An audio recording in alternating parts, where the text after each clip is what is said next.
Ms. Manette, can you confirm Mr. Hindle's presence? I don't see him. Okay.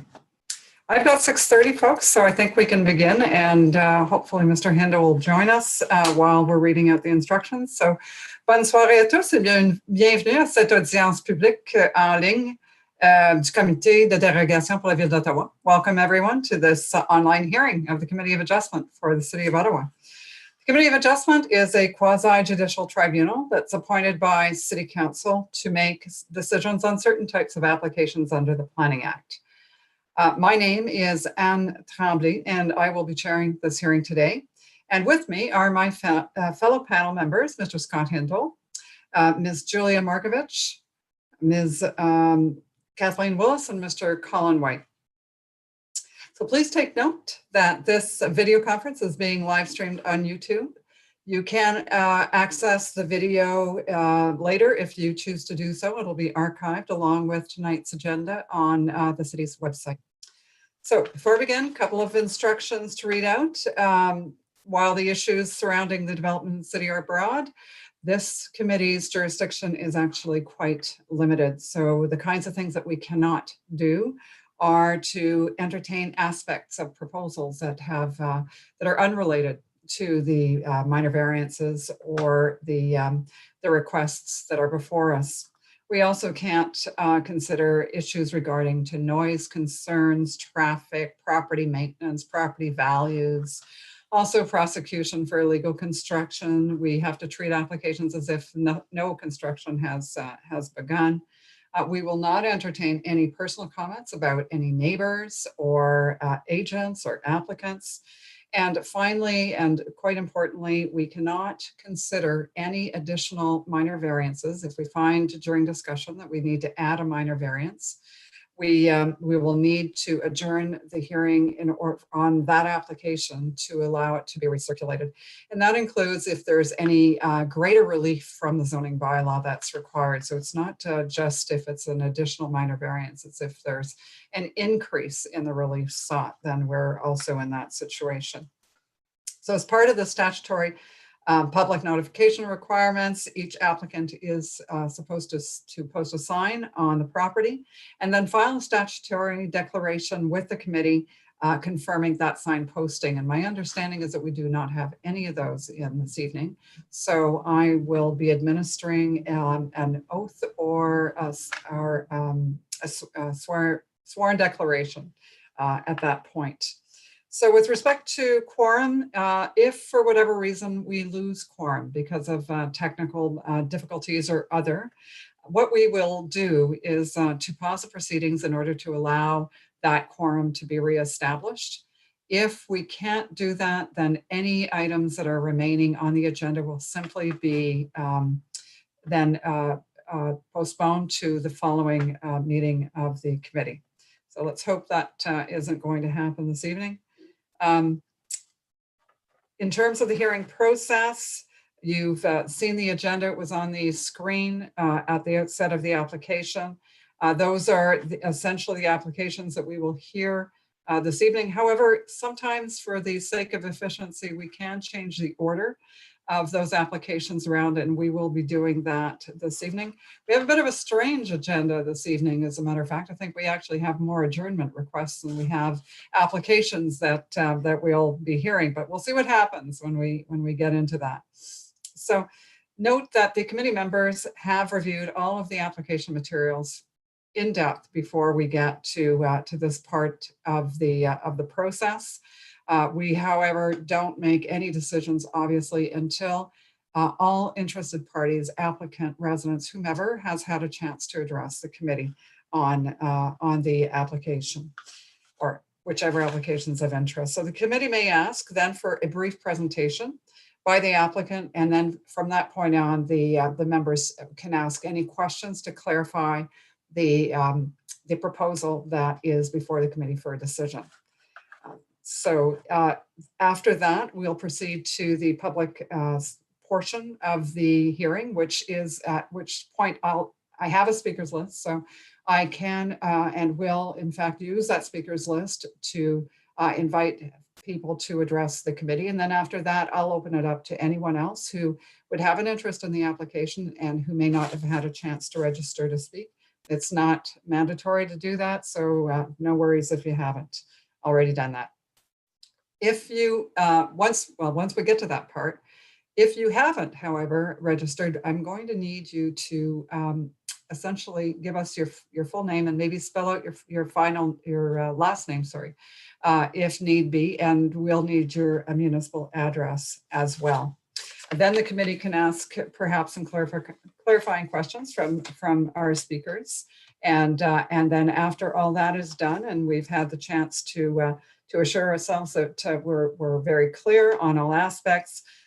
We then go to deliberation. We close the public portion of the hearing and we go to deliberation in order to make a decision. Just like to remind people that there is a 5-minute rule. So, and any extension of that 5-minute rule in terms of providing your comments is really at the discretion of the chair. In terms of decisions, a committee may make an oral decision either to grant or to refuse an application at the hearing itself. By exception, on occasion, if there is a lot of discussion regarding an application, the committee may choose to reserve its decision. And if that's the case, what we do is we close a hearing for the evening.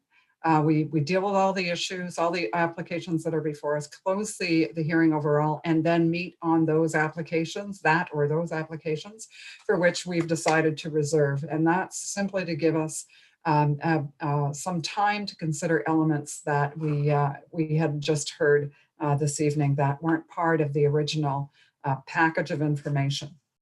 Once, however, the committee has made a decision, and it would be this evening for sure, the committee's decisions are issued then within 10 days of the hearing, and that means that a formal written decision outlining the panel's reasoning on matters are provided and are available to anyone who has requested a copy of that decision. And if you would like to do so, please just reach out to our committee staff and request whichever application you would like a decision on.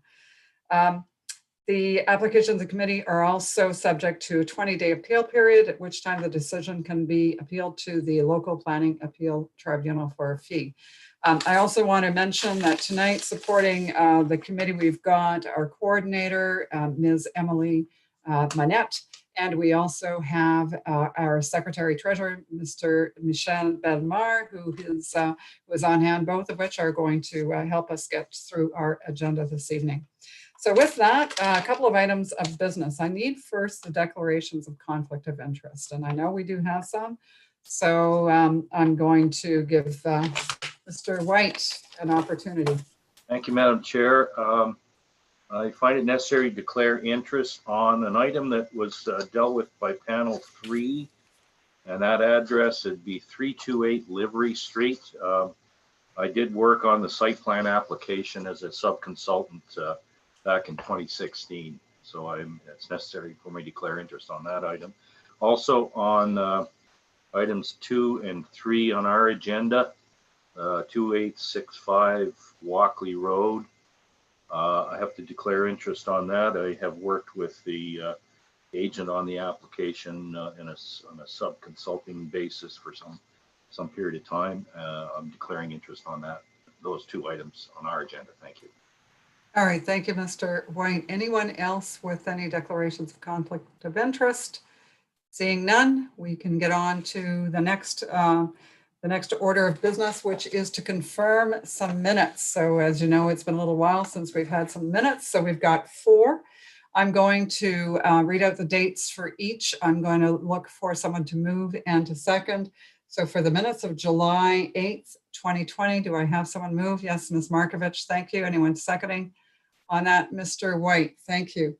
July 22nd, 2020, do I have a mover? Mr. Hindle, and seconded by Ms. Willis. Thank you very much. August 5th, 2020, do I have a mover? Ms. Markovich, seconded by Mr. White. Finally, August 19th, 2020, do I have a mover? Mr. Hindle, seconded by Mr. White. Thank you very much. That concludes the minutes that we have to deal with. So the next item to get to then is in fact the adjournments. And as I mentioned at the outset, we have quite a number of adjournments before us. And so we're gonna take them in order as they appear in the agenda. So the number one is for 6078 Buttonfield. And I am looking for the agent, Mr. Ali Bakash.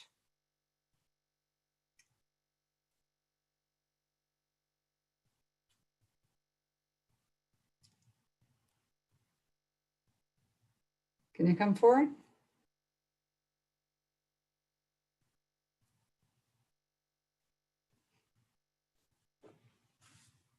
Mr. Bakash, did you want to join the committee? Hi there. Hello.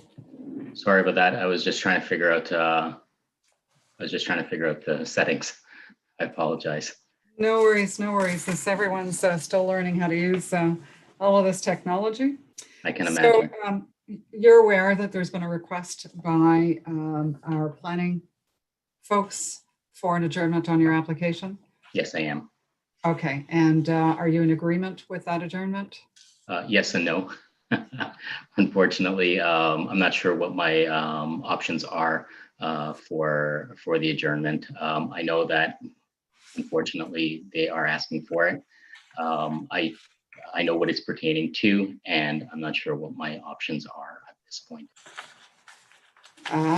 Well, so it sounds like what they're requesting is an adjournment for the purposes of allowing you to undertake an environmental site assessment. Yes. So the request is for an adjournment sine die. Depending on where you are in the process, the committee could choose not to adjourn you. Okay. And to hear the application. The other option is if you're already in the process of if you have a consultant on board and you're fairly confident that you can have a report ready within a certain time frame, we can always defer you simply to another date. So we could go to November 9th, November 9th, December 9th, I believe is the date. Okay. But we would want, sorry. So if we adjourn at this moment, what are the impacts to my application? Do I get is it rescheduled at a later date? Well, that's what I'm saying is Okay. that it depends on where you are. So have you hired someone? Have you got a consultant working for you already? Are you No. confident?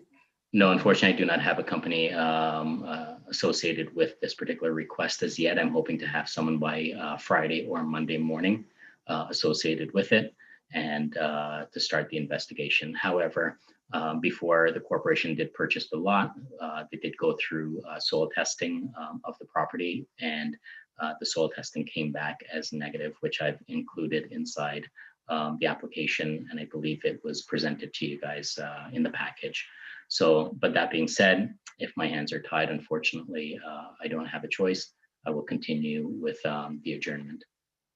All right, so Mr. Bakash, I guess what I'm trying to explore here then is if you're in the process of hiring somebody and you've already got information that demonstrates a likelihood, I think this is what I'm hearing, you can confirm it, a likelihood that in fact there will likely not be an issue with regards to environmental issues with the property, then one of the other options is we could defer you to a later meeting. So Okay. we have a meeting in December, which is December 9th, but we could also defer you to the January meeting, which might give you a little more time, because the other thing the committee would actually want at that point as well would be to ensure that staff has had a chance to look at those reports and can provide more fulsome comments to us. So is that something that you would be willing to explore? That's not a problem. Not a problem at all. Okay. Mr. Hodgins, I see that you've come forward. Did you want to weigh in on this as well? Did you have some comments? Yes, thank you, Madam Chair. I just thought I'd provide some comments regarding timelines here. Of course, it's to the discretion of yourself and the applicant on the adjournment. Through my conversations with the environmental planners and environmental remediation group, they do suspect that it's likely a phase 2 and eventually a record of site condition will be required here, resulting from the phase 1 study. So I just wanted to chime in and say it is very likely. I know the applicant has had some soil testing, but our group does think it is possibly going to be required. So the timelines there are lengthy. So I just wanted to raise that to both yours and the applicant's attention, so that to be aware that an adjournment short term may not be feasible. Again, it really depends on the outcome of the phase 1 ESA, but our group thinks that it is likely or highly possible further studies will be required, which would again just delay the process. So All right, thank you, Mr. Hodgins. That's actually very helpful to us because, as you know, one of the things we don't want to do is defer an application for 6 months' time, because that's not actually fair to anyone who might have an interest in the application. So does anybody want have any questions further to Mr. Hodgins about this? All right. I think I'm hearing that we do need to take the time, but to allow some of these studies to be undertaken as part of the to ensure that we have that information in front of us, given that staff seems to have a fairly strong position on that. Anyone want to make any comments on that? Any thoughts, Mr. White? Go ahead, please. Yes, thank you, Madam Chair. I'm wondering, the applicant has just suggested that he has someone that he is engaged to take a preliminary look at this issue. I'm wondering if it's worth deferring for a shorter period of time to see what comes out of that initial analysis by the consultant, and then bring it back before us again with the possibility of a longer term deferral of the application, or of the consideration of the application based on sort of the preliminary findings. And there may be some interim discussion that goes on between the consultant, the applicant, and staff on the issue that might be able to shorten the time period, or at least consolidate a more clear sort of time frame that we might have to be able to consider at a subsequent meeting. So I'm suggesting maybe we could defer it to, say, the first meeting in January or something like that, to have an opportunity for the applicant to look at the issue and possibly come back with a better time frame that we can consider. So, Mr. White, I'm okay with that, except for, I wouldn't want to so I don't think it's fair to anyone who has an interest in the application to defer an application to a hearing, 4 months from now to be heard, or 5 months from now to be heard. And I think if we go to January, we're already 3 months into it, or 2 months into it. And then if we defer again, then because there is in fact an issue, then we're looking at a pretty long time frame. So I guess from my standpoint, I have no troubles doing what you're suggesting. But if we find that in fact we're not almost ready to make a decision at that point, that maybe we do an adjournment sine die at that point. Ms. Willis? I think that's actually a pretty good approach. It may end up that in January that the applicant might not be completely done with everything, but he may be sufficiently far in the process that he could have some confidence that he could fulfill the obligation during the year following. I guess one question of staff is whether or not there's anything, Mr. Hodgins, whether or not a phase 2 ESA, assuming that one is required, is there anything that prevents it from being done during the winter months? Through you, Madam Chair, I do know that soil testing is required as part of a phase 2 ESA. I do not know off the top of my head why it wouldn't be able to be done in the winter, but I'm also not an expert in the area. My assumption would be that it likely could be done, as holes could be taken during the winter months. It might be more difficult, but my best guess is it can be completed in the winter, but I did not receive any advice otherwise that it couldn't, okay. But I'm also not fully aware. Fair enough, thank you. All right, thank you, Mr. Hodgins. Mr. Belmar, would you please advise me as to the date in January that we would be looking at? I'm sure we'd be looking at January 13 as the hearing date. Okay, that's, well, that's what, 9 weeks away? So I think, Mr. Bakash, I'm hearing from the committee that we would defer this to that meeting. But our expectation at that point is that we have some pretty concrete information about whether or not there is in fact an issue. And if there isn't, great. We'll want to be getting close to a decision point at that time. And if we find, based on the evidence that comes forward and staff's review of it, that in fact there's a lot more work to be done, then at that point we'll have to reconsider whether or not we would want to adjourn sine die. Excellent. Is, So what was that date again? Sorry, I apologize. January 13th. I guess I'm really trying to fight winter or something. I'm not ready to go there. January 13th. And then so committee members, I'm going to open it up to the public just to see whether there's anyone who wants to make any comments with regards to this request for an adjournment to July 13th. I don't have anybody on my speakers list, but is there anybody out there who would like to either speak for or against the adjournment request? Okay, I'm not seeing anybody at all. So committee members, those in favor of deferring the application to the 13th of January. All right, so Mr. Bakash, it was a unanimous decision by the committee that we are deferring the application to that date. And hopefully when you come back, we'll have a lot more information from you about the environmental condition of the property. Excellent. Thank you so much for your time. I greatly appreciate the opportunity to meeting with you guys and accommodating this request. Thank you so much. All right, thank you. Good So luck. I can sign off from here. You can, absolutely. Excellent. Thank you.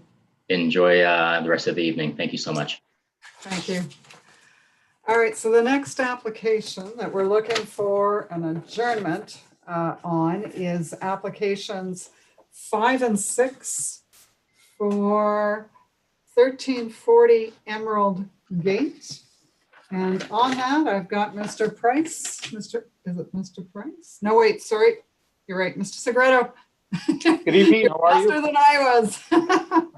Okay, so Mr. Segreto, you're aware of the request from the planning department for an adjournment on this application? I am. Okay, The request So- is, but there's a little bit more to it than that. I think everyone is aware why it's a request. There was a typo, I guess, in the application when they sent out the signs. But I think everybody is aware that in that particular area, that the lot area, which is required, is 555 square meters. That's the only technical thing why we're adjourning this application, I believe. Maybe the planner can elaborate on it a little bit more. so Mr. Segreto, I mean, the notice, it's the notice, right? That's our issue, right? So the relief that's required is actually greater than what was circulated to the public. So in that regard, we need to recirculate the notice and make the correction because the relief is greater than what has been applied for here. I understand exactly what you're saying. It's unfortunate that this happened this way, but we are looking at a recirculation and we can bring you back for December 9th. Okay, let's do that then. That's fine then. Let's do it for December 9th. All right. Any committee members have any questions on or any comments they want to make on the adjournment? No? All right, I'm going to open it up to the public to speak on this request for an adjournment to December 9th. Let's see that we have Ms. Johnson. Ms. Johnson? Did you want to speak to the adjournment request? No, I'm just agree with it. That means we all come back December 6th, 9th, you said? 9th, December 9th. That's and correct. we represent our issues that we have with this? Yeah, so at that point, we will actually hear the application. So right now, we're just talking about the adjournment, not anything to do with the merits of the application one way or the other, but we will on December 9th. All right, fine, great. All right, thank you very much. Thank you. Is there anyone else in the public who would like to speak either for or against this proposal to defer the application to December 9th? All right, I'm not seeing anyone come forward at all for this. So committee, Those in favor of deferring the application, 5 and 6 to, all right, so thank you very much. I think so the decision is unanimous for the record that we are deferring 1340 Emerald Gate Avenue to December 9th. So thank you, Mr. Segreto. I think we'll see you again this evening. If not, let's see, is there another one for you? I believe Yes, there is. number 7. So we're there. We're now at number 7. So Mr. Segreto, on number 7, you're aware of you've read the report. You're aware that that a request for recirculation again is being has been asked for by our planning folks. So I'm fine with that. We've come Right. to an agreement on that one, yeah.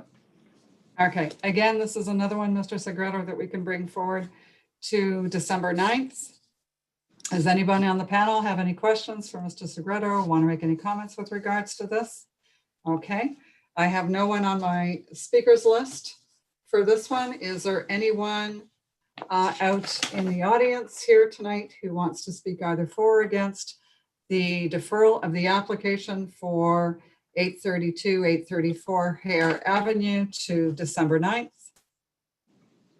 All right, seeing no one, Mr. Segreto, I believe members of the committee were unanimous, I take it. Just want to see the hands, we're good. Okay, so it's unanimous, Mr. Segreto. We will see you back on December 9th on this application. Very good. Thank you. All right, thank you. Moving along, so we've got, hang on.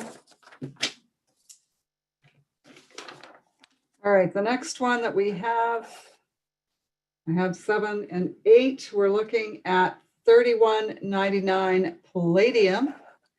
And the agent for that is, let me see, who am I looking for? I am looking for Mr. Bolduc. Mr. Bolduc. Good evening, Madam Chair. Good evening. Good evening. Okay, so Mr. Bolduc, you are aware that there is a request by our planning department folks for a deferral on this application because of the request for an amendment to the type of minor variance that is being requested. That's right, Madam Chair. We are aware of it. We want to say thank you to the Planning Department for meeting with us a couple times over the last few weeks to go through this. We understand that the request is coming from the Planning Department after consulting with Building Code Services, who have advised that in their opinion, the proposal essentially cannot be awarded building permits unless the type of the application or the section under which we are varying is changed. So we don't necessarily agree. We have been successful with getting projections through the committee on other applications, but at the same time, we do acknowledge that this is the reality and that we would be agreeable to changing the section under which we are varying from section 64 for a permitted projection to section 205 to permit an increase in the overall height of the building. I suppose our concern is over the adjournment and the recirculation. We would put it to the committee and ask, is this really required at this time, considering that no new plans will be filed? It is not a material change to the application itself.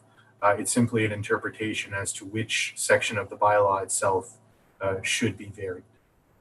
So I think, Mr. Bolduc, it's the notice, right? So if you read the notice and the way it's expressed, it's talking about an indoor amenity spaces that's accessory to, and I think what it'll need to reflect when we see a new notice is that it's in fact a building height change and not something to do with the permitted projection. So I would tell you, in my opinion, and I guess I could look to the Secretary Treasurer to confirm, but I believe a recirculation of this application is in fact necessary in order to comply with the regulations under the Planning Act. So I concur with your comments, Madam Chair. all right, thank you, Mr. Belmar. So if that's the case, Mr. Bolduc, we can accommodate you for December 9th. So we can defer it to the very next meeting. So that wouldn't be an issue for us. Any questions or comments from the committee with regards to this? Yes, Ms. Willis. Just a question, a couple of questions. First of all, you're going through the site plan application process, and I'm assuming that that was the track you were going on is the one that you've done, and now as a result of the discussions with the building department, you're having to change the application. Will your site plan application change as a result of this revised variance application? My understanding is that the site plan application may have some changes, but it is likely not going to be required. We will consult with the planner on the file to see if these changes are required. We have not been advised of this at this time. So the applicant will not be requesting changes to the site plan as a result of changing the building height? We will work with the planner, and if there are changes to the site plan that are required, then those changes will be made. Okay. But we have not consulted with the planner from the site plan control application at this time. Thank you. Any further questions? All right, so let's see if I got anyone on my speakers list for this. No, I don't have anyone on my speakers list to speak. So is there anyone in the audience who would like to either speak in favor or against this request and this deferral of this application to December 9th? All right, I'm not seeing anyone come forward. So show of hands, please, panel members, those in favor. All right, so for the record, the panel is unanimous in granting the deferral of this application to December 9th. So thank you, Mr. Boldzik. We appreciate your time. Thank you. All right. Okay, last but not least, we actually have an application, request for withdrawal of an application, and that is for 159 McCurdy. Madam Coordinator, Ms. Manette, can you confirm whether or not we've actually got somebody who's wants to speak to this, or we're just simply withdrawing? We're just simply withdrawing, Madam Chair. The applicant had sent in an email earlier in the week confirming. All right, thank you very much. So I don't believe there's any decision for us to make on this. I think it's just simply the withdrawal of an application, and we're and I'm simply mentioning it for the record so that so it's very clear. So with that, I think that's our adjournments for the evening, which leaves us with 3 applications. So we're going to change up the order a little bit on this. I'd like to hear first from 861A, 861B Connaught Avenue. That's application number 4. And on my speakers list here, who do I have? Mr. Robinson, you're the agent for the application. Good evening. Hi, how are you? I'm very well, thank you. That's good. So Mr. Robinson, I need to get an oath or a solemn declaration from you. So do you solemnly swear or affirm that the notice provided to you as part of the application process and by the committee was posted on the property to which the application applies for the prescribed number of days before the hearing, and that the sign was at all times clearly visible and legible? Do you swear that or affirm that to be true? I swear that. All right, thank you so much. The committee is not asking for a presentation on this. I do need a couple of housekeeping corrections to make, though. My understanding is that with regards to the legal description, part 3, no, I guess it's not the legal description, it's the actual part descriptions. Area 3 is in fact not 332.4, but rather 332.25 square meters. And that part 4 is in fact, we're making the same change. Are you in agreement with that? I believe the numbers are 232.35 instead of 232.4. I think you said 3.332. Okay, then I misspoke. So for the record, again, the areas both for parts 3 and 4 are being changed from 232.4 to 232.25. They're being changed to 232.35. 35. Yes. All right, I am going to look for Mr. Hodgins. It's in his report. It is a report. So why is it then that I've got? Mr. Hodgins, can you come and clarify this for us, please? Yes. Come on forward, Mr. Hodgins.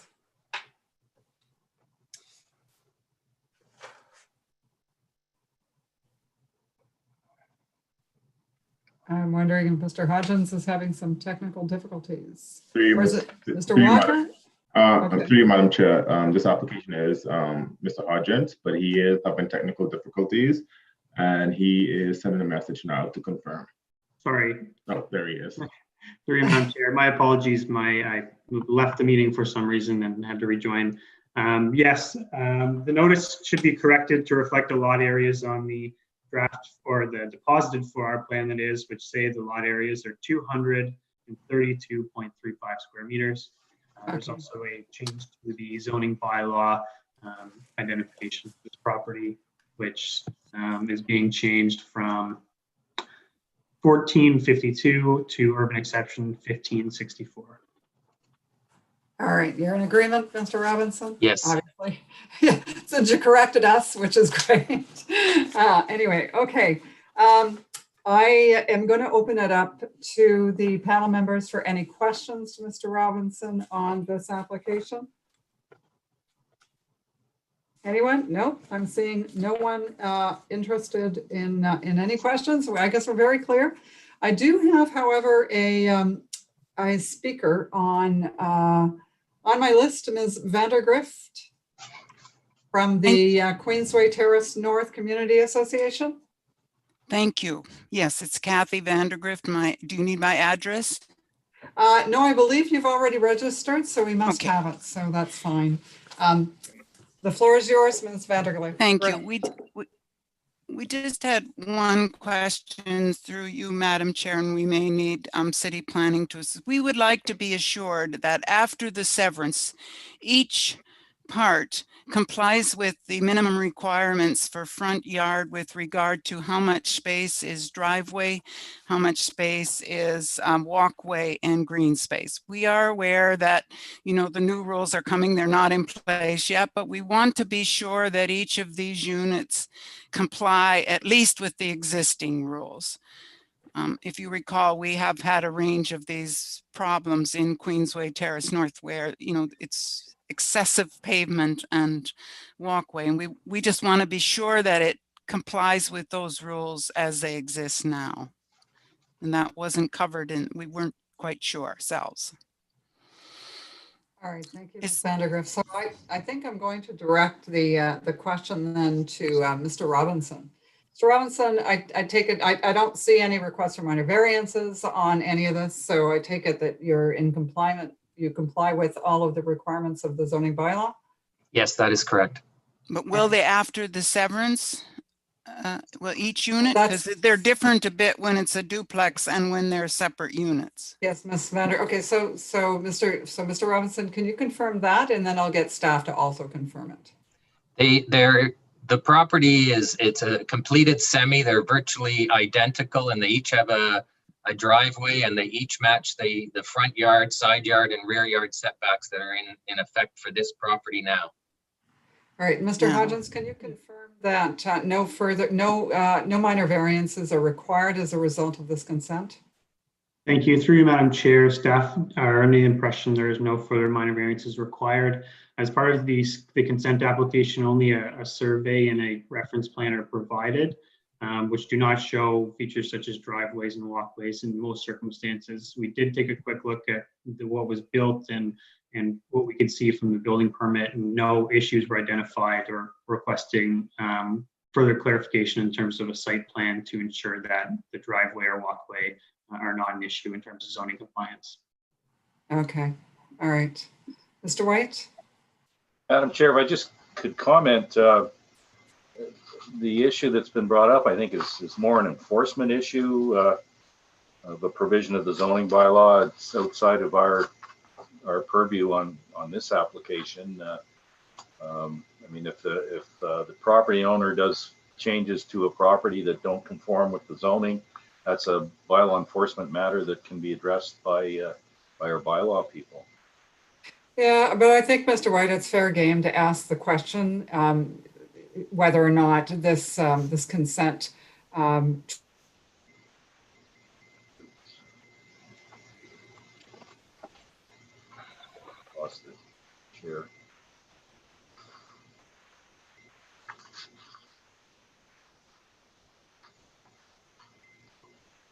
looks like we've lost the chair Yeah. momentarily, so we'll wait and see if she comes back, but otherwise we can move forward. Effects of the zoning bylaw. Oh, she's back. All right. Okay.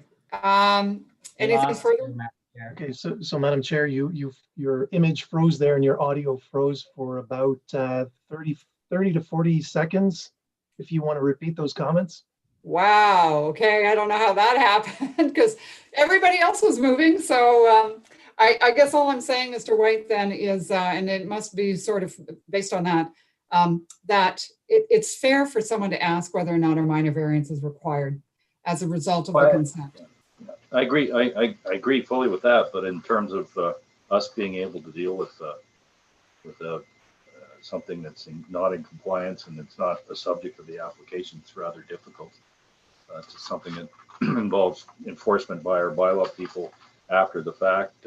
If there is a subsequent departure from the zoning bylaw with respect to a driveway or whatever, that's an important. After the fact is fine. As long as when we're making our decision, we're comfortable that there's no further require for minor variance. So that's, I think, where we're at. Okay, any questions to Ms. Vandergriff then, beyond the issue we just discussed? No? All right. Ms. Vandergriff, are you got your answers? You're satisfied? Yes, we wanted to make sure it was compliance at this stage because otherwise, as the new rules come in, they would have a right to retain what they had. And that's what we wanted to be sure about. Thank you. Thank you very much. I have no other speakers on my docket. Anyone out there in the audience want to speak to this application?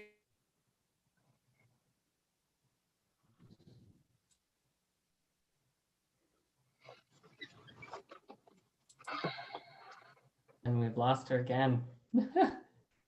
So maybe I can take over and just make the call out for anyone. If there's anyone else wanting to speak either for or against this application, to put your hand up now. And Oh, I'm really lost now. Oh, you lost me, didn't you? So, okay, so I think we're at the point now where we're ready for a decision committee. So I just need to know those in favor. All right, so for the record, the application is unanimously granted.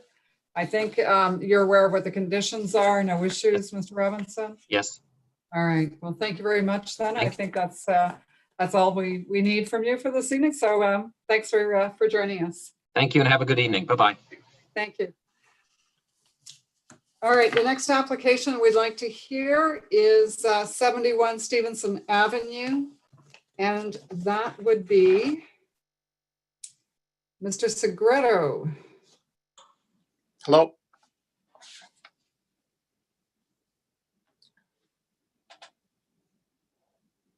She's frozen.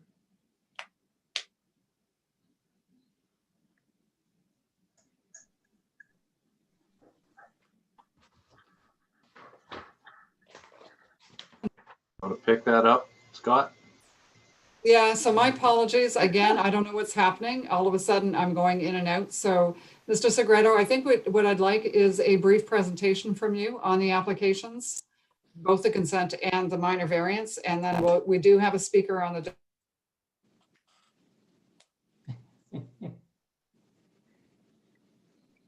okay, well, we've lost her once again, but I think Mr. I think I got to swear, eh?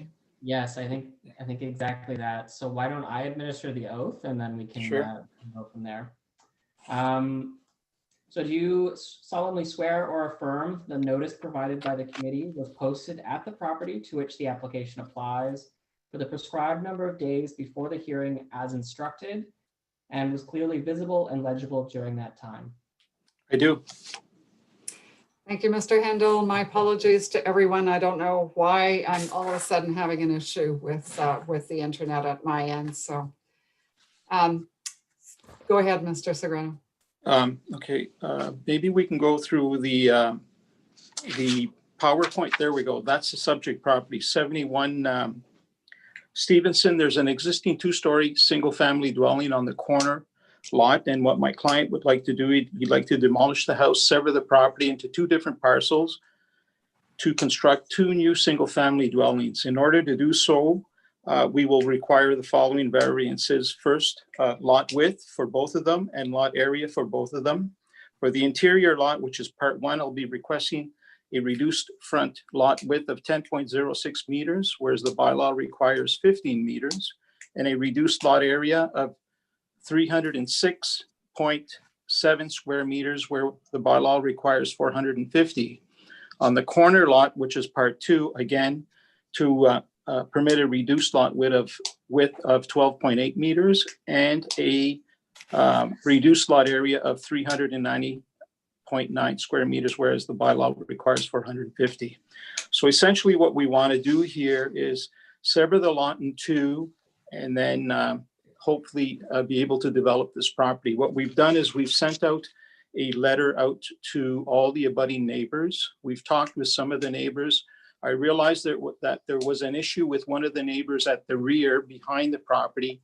We had some second-story balcony decks that were projecting into the rear yard at the time, and that was a concern that one of the neighbors had. And what we did is we did revise our plans. We sent them in. We did send it off to the neighbor as well, and I'm pretty sure they received it and saw it, but that was one of the concerns. If you can continue on our slide there, you'll see the lot fabric of this street. The subject property is obviously the red one on the corner, and when you're looking at it, you can see that the blue would indicate lots that have a frontage of approximately 7.62 meters, and if you look at the green, those are lots that have 10-meter frontage. And I think the fabric of the area is what in keeping with what we're doing with respect to this design. I think you can carry on there. You can see some elevations. You can clearly see what the units will look like. This is the front of the units, the streetscape. And there's no picture of the rear yard, but I think there's construction drawings that we did as well, or elevations, rear yard elevations. You can clearly see that in the rear yard, we deleted the second-story balcony in the back. So that was one of the concerns of the neighbor. That's it. All right. Thank you, Mr. Segredo. Any questions from the members of the panel? All right, Mr. White. Thank you, Madam Chair. Just a question to staff. Perhaps Mr. Segredo can help as well. Those properties that you identified with this, there was 7.6 meter frontages. Are they also in the same zone? Are they within the same zone under the bylaw? I believe they are, Mr. White. I believe they are. Yeah. Are they R10? R10. I believe it's an R10 zoning in there. Yeah. Are they fairly recent developments, or are they? No, this is like 1920s, 1930s. It's those old lots and lots. So they're legal non-conforming situations. Yeah. Maybe staff can just confirm that for me. Through you, Madam Chair. Yes, those lots have been in existence for a while now. This area developed ahead of the adoption of the City of Ottawa's first zoning bylaw, citywide zoning bylaw. Just to follow, is there any initiative to sort of take a relook at zoning in this area? I think we've seen a number of similar applications in the area. I'm just wondering if there's an initiative to review the obviously historical zoning in here that may be somewhat out of date. Through you, Madam Chair, I am not aware of any initiative. I can follow up with policy staff, but I'm not sure. I'm not aware of any. Thank you. Any other questions from the panel on this? Oh, Mr. Hindle. Oh, wait, Mr. Mark Levinskas. I so have Mark. So we're not ready for you yet. Oh, okay. I'm sorry. That's all right. Mr. Hindle, please. I just had a quick question about the difference between the two lots. One's about 2 meters wider. Is that primarily because it's a corner lot in this case? What we're doing is we are respecting the corner side yard setback. That's why it's bigger. Yeah, there's no variance for that. Okay, but ultimately the houses are kind of around the same size. They are. They are. Okay, thank you. All right. If there are no other questions from the panel, then I'm going to open this up to our speaker, Mr. Levinskas.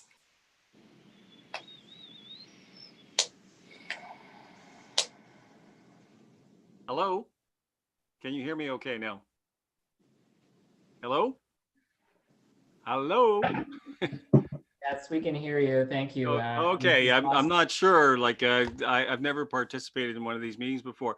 So yes, as Mr. Sagrado mentioned, I'm the person that is at the back of the lot that expressed some concerns about the privacy issue and so on. And I thank Mr. Mab and his designer for reconsidering that second floor balcony. That's very much appreciated. The only thing that I was concerned about, and I thought I would address here, is the historical significance of the building, because I had always been told that it's been there for well over 100 years. So when you referred to 1920, that didn't seem right, because when I first moved here about almost 30 years ago, the owner of the property, Mr. Sample, he was like in his 80s at the time, told me his family had built the house. It was integral to this lumber yard, etc. He gave me this whole history, and I didn't have reason to doubt him. But I guess my concern, the reason I didn't reply to Mr. Sagrado's email, I can't remember who sent me the email, was primarily I thought I have to address it here in this C of A hearing.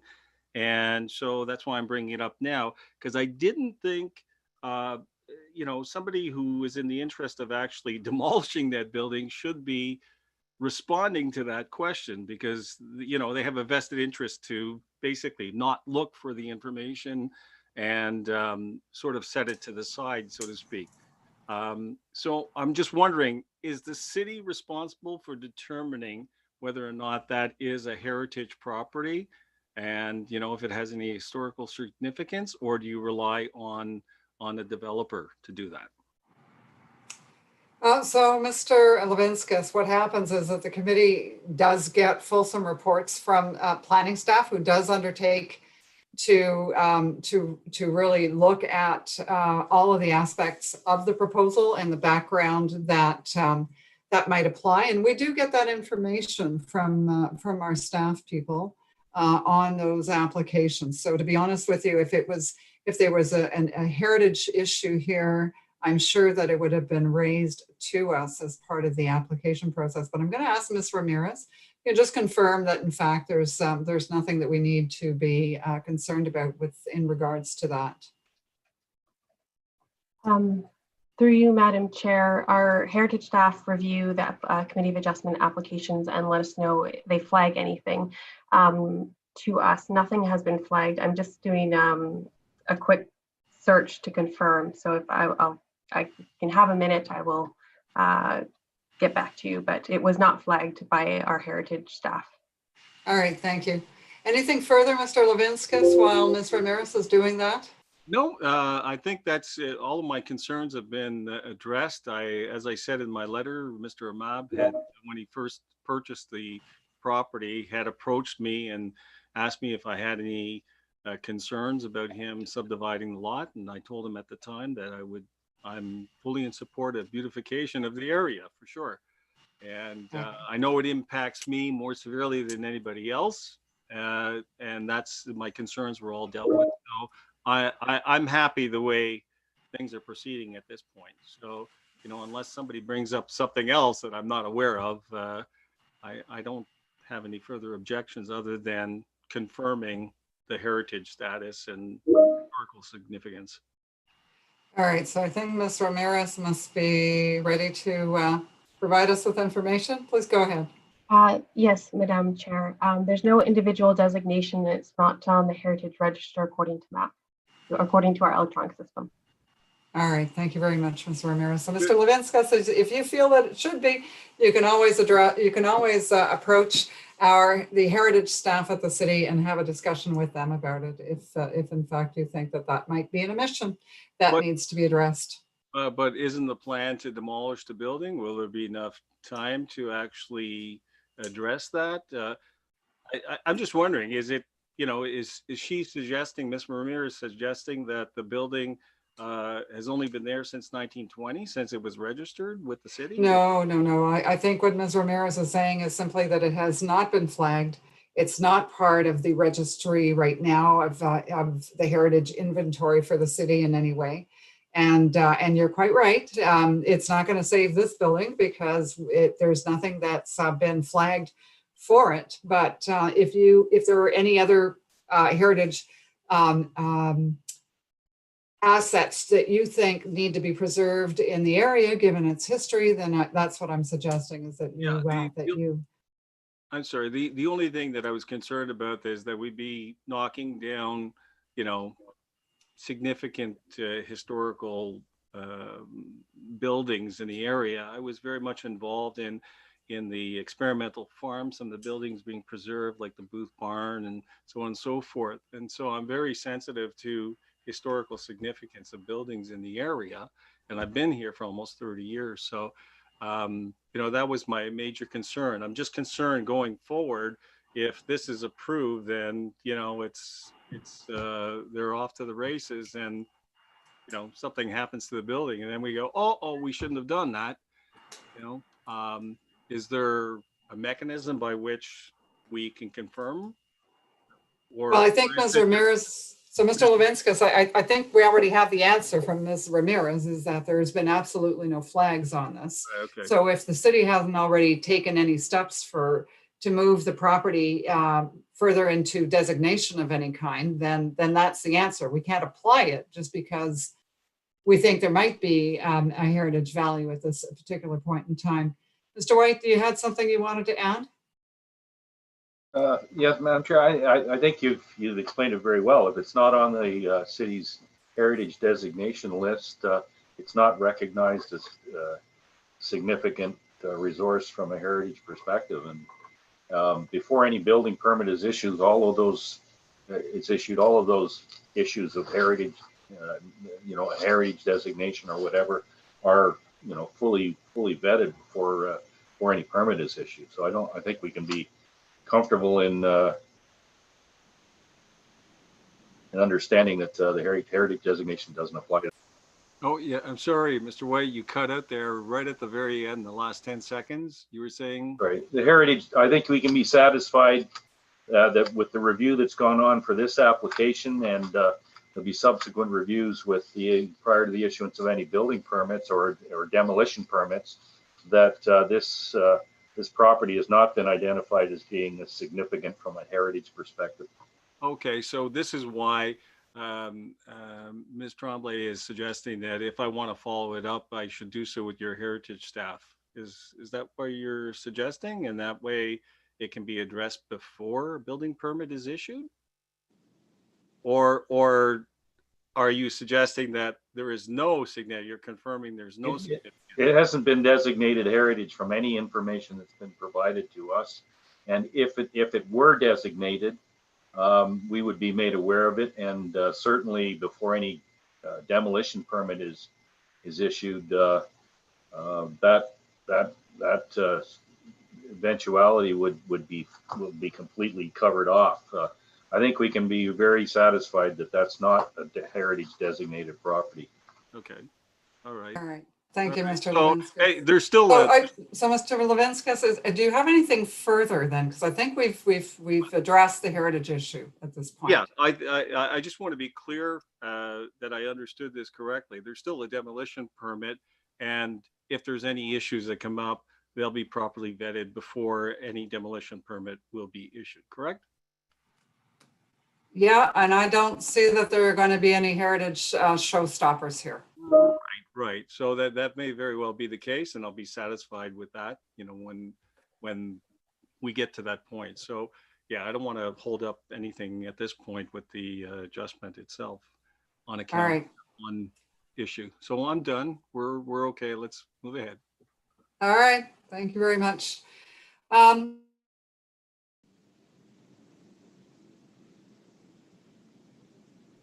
Sorry, you cut out again. Yeah, we've lost her once again. So maybe I'll do a call out for anyone else who Okay. either wants to speak either for or against this application to come forward now. If there's no one else, I'm just going to ask a quick question of Mr. Sagredo. So Mr. Levinskas, that's not how this works, actually. You've had your chance. We've addressed your comments. We've gone to the rest of the public hearing. And so at this point, I'm ready to close the public hearing portion. So if you have any further questions, please reach out to committee staff and we'll see if we can't get any more information about how, perhaps what the city's processes are, or with regards to their heritage designation. Oh, it was something totally so- different. It was just a quick question about the trees and the fence that abuts the property. That's it. That they would be preserved. All right, so you're asking about trees, the preservation of trees? Preservation of the trees and the fence that abuts the property from my property. That's it. Is that going to be preserved? I just wanted to make sure that was the case. All right, so Mr. Segreto, can you address that, please? First, I know there is a sugar maple. As far as I know, that the trees will be preserved, and there will be, we're far enough from the property there when they start construction that they can put some sort of a construction fence there to protect his fence as well. And you're right, forestry had some concerns with one of the trees, and we will protect that tree. In all honesty, I'm not sure about the cedar hedge on the side, whether that will be kept or whether that will be removed. My guess is that whoever develops this property will probably remove the cedars off to the side, because it's actually a blind spot when you look at it, because we have the corner triangle there. So I think those cedars will be removed, but all the other trees, as far as I can see, will be preserved. Okay, great. Thank you. Okay. All right, thank you, Mr. Segreto. Mr. Hindle, I think I caught just enough before freezing out that you did ask whether or not there was anyone else. Okay, so if that's the case, I think we're at the point where we can make a decision. So on the consent, those in favor? All right, so I think it's unanimous. The consent is granted, and on the minor variances, those in favor? All right, so again, it's unanimous. Mr. Segreto, you've read the report. There's a number of conditions there. No issues? I'm fine with the conditions. I've read them already. Cashinwood Parkland, there's a grading plan. There's a few other things overlaid. I don't see anything out of the that's not normal on this thing here, so I'm good with it. All right, perfect. In that case, I think that concludes the applications with you this evening. So thank you very much. Thank you very much. Enjoy the rest of your evening. You too. Ciao. All right, bye now. Okay, last but not least, applications 2 and 3 for 2865 Walkley Road. And I Madam believe I'm Chair. looking for Mr. Price now. Madam Chair, this is the item that I declared interest on. Yes. I should leave the meeting. So we'll bid you farewell for the evening. And we'll see you in a couple of weeks. I guess it's the next meeting is on the 18th, I guess. Yeah. We'll see you then. Thank you. Goodbye. Have a good night. Bye. All right. So on items 2 and 3, now I'm looking for Mr. Price.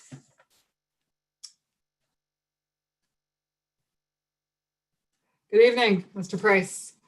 I am going to need either an oath or solemn declaration from you about the signposting. Do you solemnly swear or affirm that the notice provided to you as part of the application process and by the committee was posted at the property to which the application applies, that it was posted for the prescribed number of days before the hearing, and that it was clearly legible and visible for the entirety of that time? Do you either swear that or affirm that to be true? I affirm that to be true, Madam Chair. All right, thank you. So, Mr. Price, I think I can safely say that we would like a presentation on this. We need to understand all of your moving parts. So, we're going to give you the floor on that. If you could go through what's actually being requested, just so that we're very clear in our mind. Sure thing. Thank you very much, Madam Chair. For the record, my name is Rod Price. I'm the agent on behalf of the owners of 2865 Walkley Road. Before you this evening for the purposes of 4 consents for the purposes of conveyance to abutting properties along Sheffield Road. Just to break it down quickly, Part 10 on the proposed reference plan that was submitted as part of the application materials to be conveyed to 2920 Sheffield Road. Parts 8 and 9 to be conveyed to 2880 Sheffield Road. Part 7 to 2870 Sheffield Road, and Part 6 to 2810 Sheffield Road. There was one participating and a non-participating neighbor who was not interested in acquiring portions of the land. Therefore, parts 8 and 9, a deal has been struck with the owners of 2880. Just quickly can confirm by way of conversations with the owners, purchase and sale agreements have been entered, conditional upon obviously consents and the one lonely minor variance being granted. It's a very unique parcel of land. It is just east of Walkley, south of Sheffield, an existing industrial park. It's a former CN rail corridor that has been abandoned. And the owners who picked up the corridor have diligently been negotiating and trying to put together a plan of attack with their neighbors, whereby they sever off parts and convey them to abutting neighbors. The challenge being that I guess legally there is frontage on a piece of paper or a plan that indicates that there's frontage, which would be on the south part of Part 10. That being said, the actual road, being Walkley Road, is some 35 feet above with an overpass going over the former rail lines.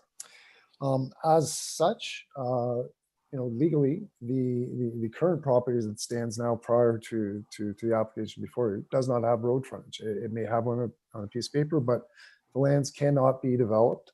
They've been abandoned. The owners have worked diligently, as I mentioned, that to try to come up with the best plan possible for an abandoned piece of land. You see this in different areas. They've come up with a plan where the parcels of land that they have come forward, this portion of the consents, the sever and convey, are not checkerboarded. They're contiguous. And then you're left with still an abandoned piece of land, but one that is less than what we started. So making progress, so to speak.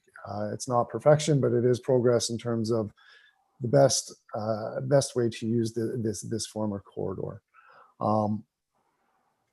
Through discussions with staff, there was I've read the staff report in terms of the minor variance and no frontage on a street. Currently isn't frontage. So from a legal perspective and an actual development perspective, this is the best use of the lands. And the owners will continue to work diligently with their neighbors over the course of time to continue and provide those opportunities to their abutting neighbors with the remnant parcel. But given that they've been able to proceed in such a manner that they're far enough along, I think it's a win for everyone here. It gives some certainty to the land and allows it to be added, industrial land being added to industrial land holdings. So I'm not sure if that's enough of a presentation or to put it in context. The current, basically just making a bad situation less bad is what it comes down to, or less challenging. All right. Anything more for us to see, Mr. Price, or does that conclude your presentation? I mean, I've had a look at the staff. I understand staff had some concerns. Hopefully I addressed them. There's some discussion in terms of the pure zoning bylaw, but that's what the minor variance is for. In terms of meeting the tests, in terms of land use, OP, whatnot, it can be considered minor in nature because we're not asking for anything more than what currently exists. We're just moving the line of that land that doesn't have frontage on the public street. All right. Yeah. Okay. Thank you, Mr. Price. Any questions? Mr. Price about the application? Yes, Ms. Willis. Mr. Price, just wondering what, looking at the R plan, to the west, I guess, of part one, I'm assuming that your applicant's lands include part one as well, the far west. So what happens beyond that to the west of part one? Their ownership ends at the west. The westerly portion of part one Yes. is no longer their ownership. That's my understanding, and that's not what's in front of us. No, my question is just what sort of historically what's happened here. Yeah, I mean, if you were to, sorry, through Madam Chair, if you were to look at an air photo of the property, it just, I believe it just continues on. It's just, again, it's abandoned land that continues. It's just not under the same ownership group's owner. That corridor has been abandoned, and if you look at an air photo, that if you're heading from northwest from Walkley along that corridor, it comes along. You can see where the parcel fabric ends, and then it would be under separate ownership. And again, that rail corridor, abandoned rail corridor, continues to the northwest, just under different ownership. Okay, then maybe I have does that help? It does a bit, and I think now I have a follow-up question for staff on that. So to the west, is that all, are there any other retained parcels in that stretch that goes from there to the next road allowance that do not have access to a public street? Or is this creating a new situation with this one remnant piece on this whole section of rail corridor? Through you, Madam Chair, there is another landlocked parcel that staff identified. It's 2595 Lancaster Road that appears to be landlocked as well. It's not, staff does not view it as a desirable characteristic to have landlocked parcels like that, but there is another example in the area, yes. And so was that the same sort of situation where there were pieces being severed off from both directions and it was left with one in the middle? I'll have to, I believe it was so. I would want to verify that, but I believe it was remnant from other consents that happened because the lands just above that were the subject of a consent application back in 2011, and those were parcels that were conveyed to parcels along Edinburgh Place. But off the top of my head, I can't recall if that was a direct result of that severance that occurred in 2011. Okay, thank you. All right, thanks. Any other questions from the Mr. Handel?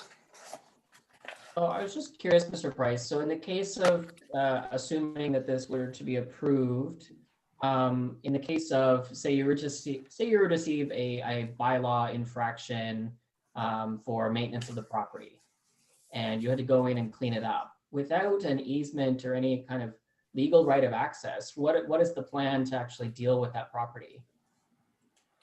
The owners would have to negotiate something with adjacent owners to get access to that property in terms of, I mean, I think I understand where you're going, but the fact of the matter is that the access isn't there now, right? When you look at it, there's... I would disagree with that. I think there is... Yeah, fair enough. But right, it may not be ideal, and I think I take your point that it's not level land, but the access is legally there. Yeah, and I mean, it could be as simple as introducing something into one of the purchase and sale agreements that gives some certainty that if the owners need access to it, whether it's the northwesterly most conveyance, that access be provided as part of a purchase and sale agreement or something to that effect. That's something that can certainly be introduced. Yeah, I think that's the direction that I'm heading towards, is at least having some kind of legal access to the property. Okay. And staff may have some comments on this, but I think the idea of at least having some kind of legal access, at least in an undeveloped state, such that it's not completely inaccessible, that if maintenance or cleanup or any kind of other things were to have to take place, that there is a legal means of access to that property, I think is quite important to me, and I would certainly, at the very least, if I were to consider approving it, would want to make that a condition. And that would be certainly be the committee's purview, and I'm sure that with the number of purchase and sale agreements that are in place, that the owners would be in a position to negotiate an access easement to the lands for sure.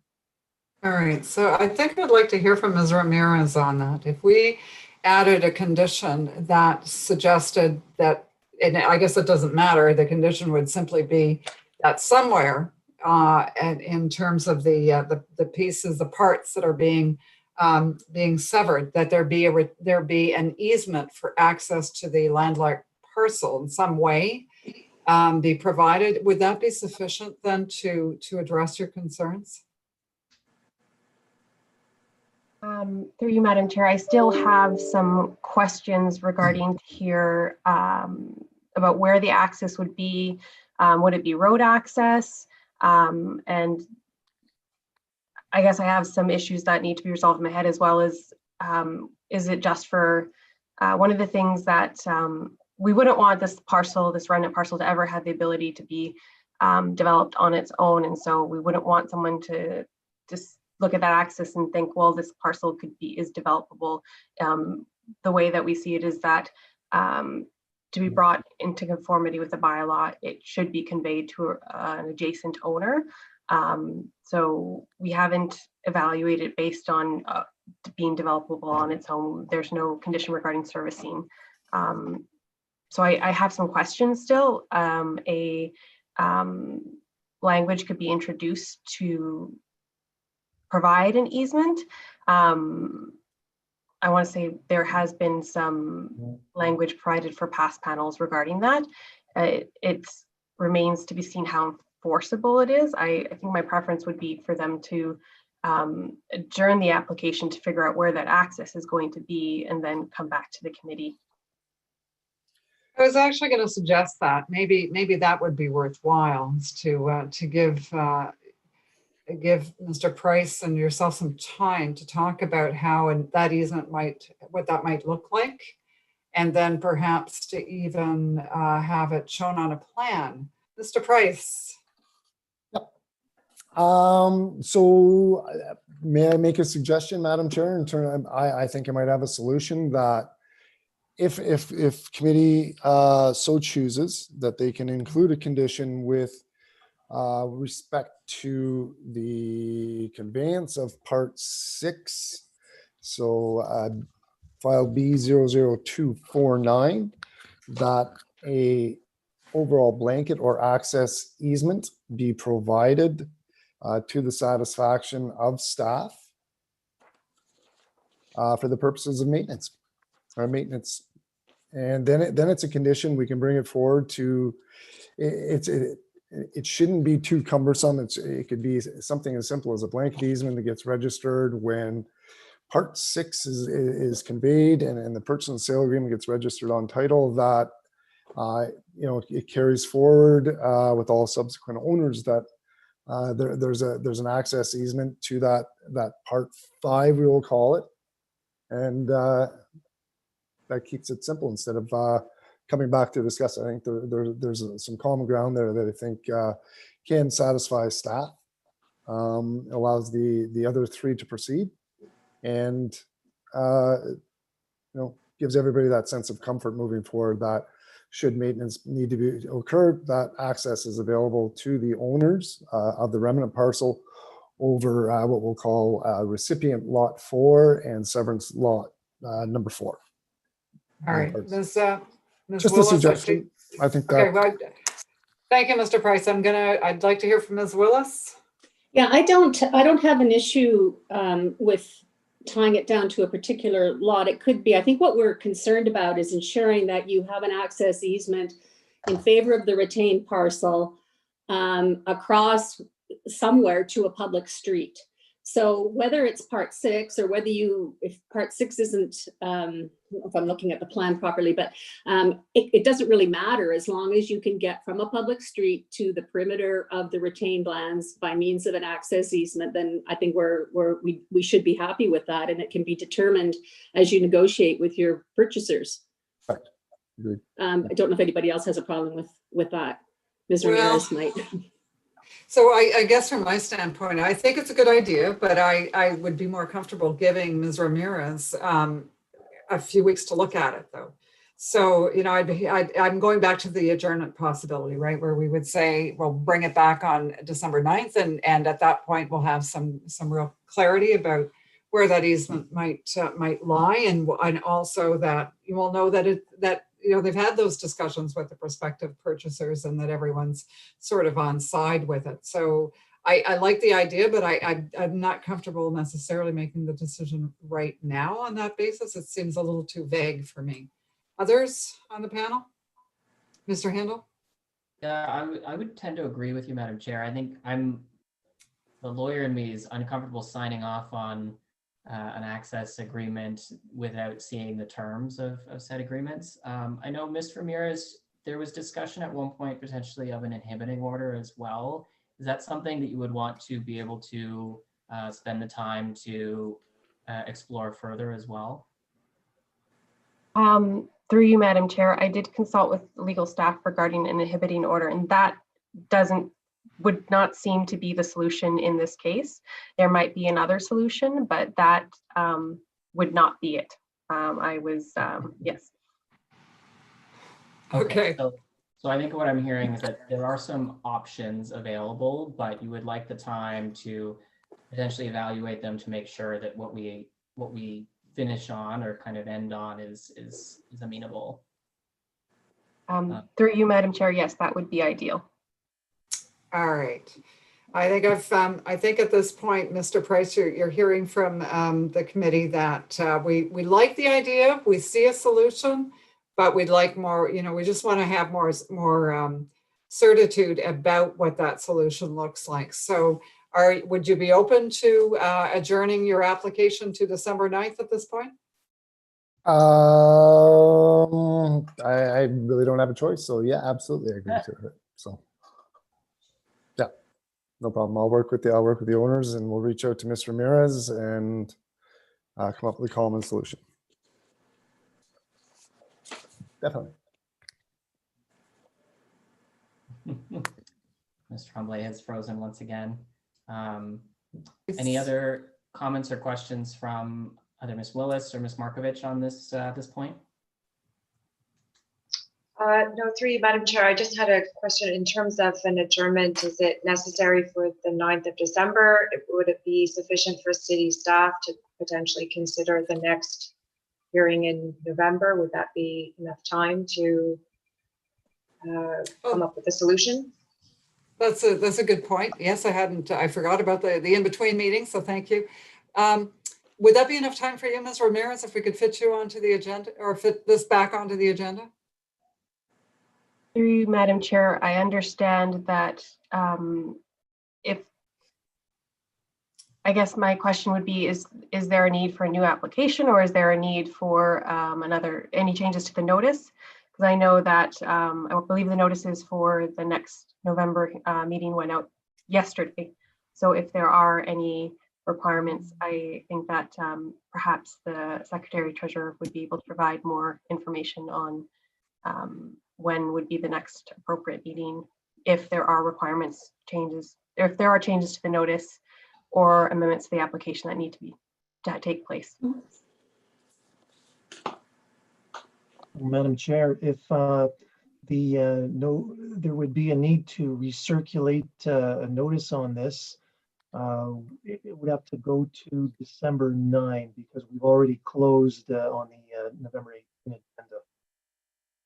All right. Okay, so I think we're going back to that, Mr. Price. It sounds like it's what will provide everyone with what they need in order to keep moving forward. So am I allowed to ask why it would need to be circulated? I'm just curious as to why, so I can explain to my client why there would need to be further circulation if this is just something that is going to be introduced by way of a condition, perhaps at the 18th. The application itself is not changing. We're just resolving some questions. So I just need a little more information as to why it would need to be recirculated, because Nothing's changing on the application. So what we would need then is and somebody can correct me, but I'm going to take a stab at this. The notice itself would actually have to say, it's not just for consent, it's also for the granting of an easement. And that easement would be parts XYZ on whatever. And I think that that's why it needs to be recirculated. But I don't, okay. But I guess I will leave it in the committee's hands and we'll work with staff, whatever you, I don't see it as a designated easement, as in here's 6 meters attribute that you're allowed to pass over for access. I was thinking more of a blanket easement that would go across the entirety of the property for access purposes along the back, but I will confer with the owner and their legal team over at Bell Baker, and we'll come up with a solution. Okay, because to be honest with you, if I was the prospective purchaser, I don't know that I'd want a blanket easement on my property. Yeah. Anyway, Okay. just Yeah, saying. we'll figure it out. That's fine. All right, in that case, this what's before us now is no longer for approval. It's now for a request for adjournment to December 9th. So I'm going to allow the public portion for a moment. Is there anyone out there who has an interest in the application that would now want to speak to this request for adjournment to December 9th? All right, I'm not seeing anyone. So committee, I need a show of hands.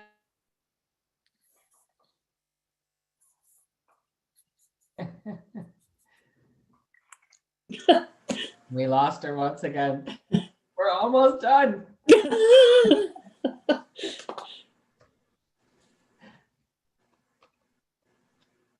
Yeah, we'll wait. Let's see. There she is. Oh, my apologies, folks. I have no idea what's going on here tonight. So, so have we voted? I think that's where I was going. So all those, so have you, okay, Yeah. Let's make it unanimous then, just for the record. So, so Mr. Price, we're going to see you back here then on December 9th, and hopefully you can work quickly with Ms. Ramirez to figure out what needs to be added to that notice. And I think it may actually be additional survey work in order to have that happen, but I could be wrong. In any event, that said, I think that completes our agenda for the evening. So I don't believe there's anything else. For a minute there, I wasn't sure if I. And she froze again.